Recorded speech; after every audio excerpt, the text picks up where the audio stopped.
welcome back to the channel, guys. Hey, Wrangler. It's Wrangler day today. This is it's a Pentastar, same engine, okay? But what I come over here for to see if he started back. Oh, he haven't started. Oh, the heads ain't back yet. Y'all remember this? We discussed this, guys. We talked about the reason the heads I sent out in the first place. Yeah, I don't see no heads over here. So, oh, the heads ain't back. That could be a problem, guys. That could be one or two problems. Either they found a problem with it and having a hard time flattening it out. In that case, you don't really want the heads back. You want new heads. Personally, this day and age, if there's a problem with the head, I don't even want the head back. Unless it's my own car. It's customer cars. I don't really want to take no risk because I don't want the car coming back. Stuff like that. But yeah, it could be a number of reasons why the head is not. Today is Tuesday. I talked about this engine last Saturday. Okay, y'all remember? Well, y'all don't know the date, but yes, I discussed this.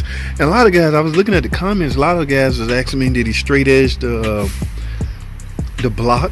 Or somebody asked me, did they check the thermostat or something? I'm sure all the preliminary things. Remember, guys, this is a 3-time comeback. Okay, so this is really the last hope. So all the things you guys mentioned, I'm sure he did. I'm not working on it, so it's kind of hard for me to answer the question. But all the things y'all mentioned as far as radiator restriction and all that, and thermostat, coolant flush, yes. Most of I assume he verified that there's no restriction in the cooling system.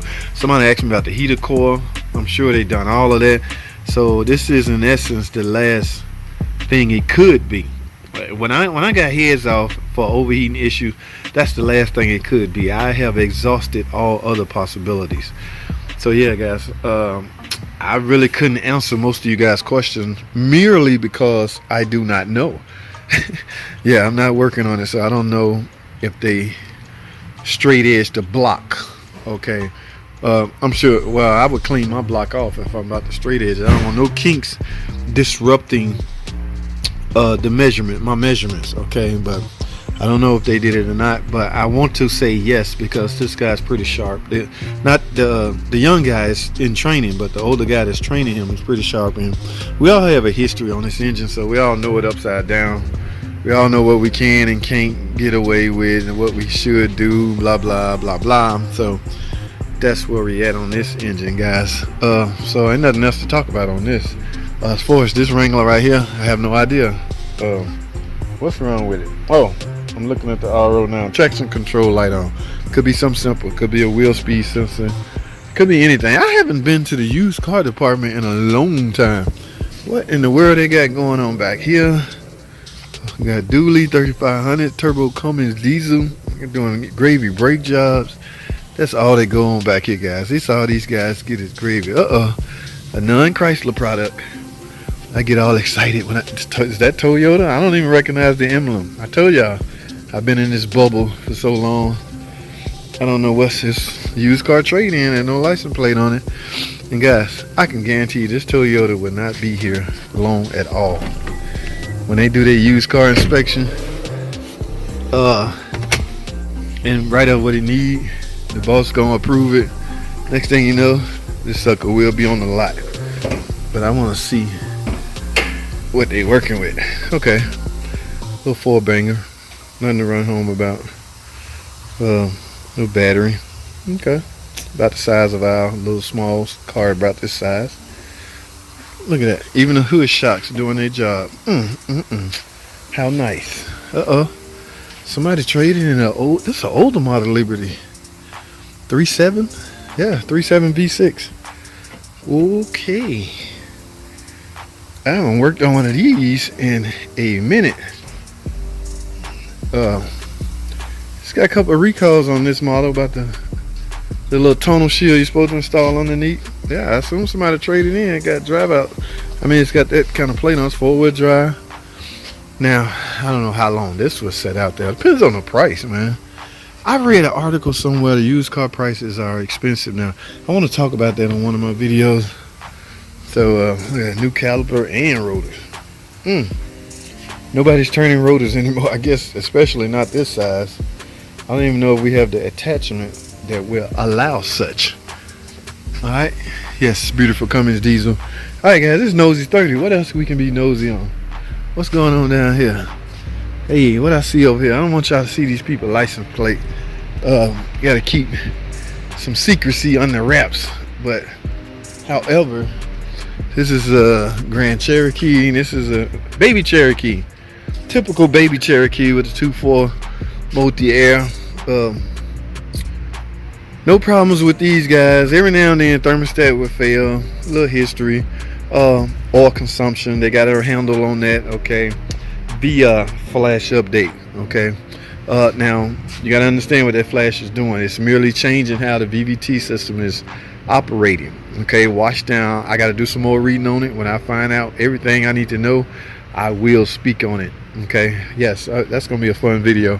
See that one coming. Hey, this ooh, look at the nice pretty. He got the intake off. I don't know what he's doing. Maybe running a compression test. Maybe have a misfire. Cylinder 2. This is cylinder 2, guys. Somebody asked me the other day. Somebody asked me today. They got a misfire in cylinder 3. They did spark plugs, coil, and everything. So y'all pretty much know my next question is, like if you've tackled everything secondary ignition wise and you still have a misfire, it's evident that it's a misfire if you're checking the light sitting there flashing. Okay, that is a dead miss, active miss. You actually should not be running the car at that point because you are essentially dumping unburned fuel down into the cat converter and you shortening the life of the cat. So if you're checking the light flashing, you need to shut it down. But he was asking me what could cause that. Y'all know the drill, man. Some things are pretty. I don't have no top secrets on what something is. I mean, everything still have to be diagnosed. Okay, I can relay some of the things I've found and things like that. But guys, I'm telling y'all, man.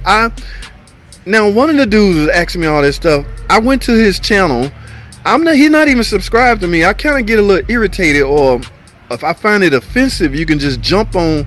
Or you think you can just jump in somebody's feed and just pull out all the stops, all the no, man. If I go over there and find out you're not even subscribed, one of my first questions, look, buddy, are you subscribed to the channel? Do you have any fault codes? I'm gonna keep my question minimal to you until I get out of you. Are you subscribed or not? One guy would most people would just answer the questions. The mechanical question. They never answer if they subscribe or not. At that point, the conversation is over. Literally, guys, there's guys on there, a whole paragraph of problem. I go, well, what fault code did it set? Oh, by the way, are you subscribed to the channel? Here's their answer. The fault code was P0351. And that's it. Like, they never answer. And I put that at the end, so that should be the last thing you read. Are you subscribed to the channel? So you mean tell me you wrote that big old paragraph? Alright guys, I was in the middle of a rant. I got interrupted by my boss. The moral of the story is, I have no problem chasing down problems with you guys. Got to show me a little respect by at least. I mean, my time is at stake here. Going and looking up stuff and blah blah this, blah blah that. At least have the decency to be subscribed to the channel. You know what's really bothersome when I go to your subscription feed? You sub to all the big boys, you know, the Scotty Kilmores, the South Main Auto, the Astro Auto Repairs. I ain't got no problem with none of them guys. It's just, why ain't I in there? I guess that's my point. So you didn't think to ask none of the big. I'm sounding petty. I know. I'm sorry, guys, but my point is, okay, show me a little decency and respect, and at least be subscribed. Because don't come back and answer my question with the simplest of answer. Yeah, the code was P0351. Hey, excuse me, dog. I asked you 2 questions. I asked you, was you subscribed to the channel? So you just gonna ignore that part. I guess our conversation, I don't even respond back, because at that point I'm a little upset. All right, and again, I might be sounding petty, so I'm gonna stop.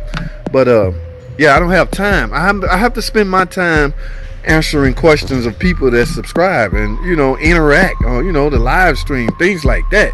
Man, I like talking to my buddies on the live stream. So I don't know, I'm done with that. But I don't know what's wrong with this. We over here yapping and I have no clue what's wrong with this car. All right guys, let me move on.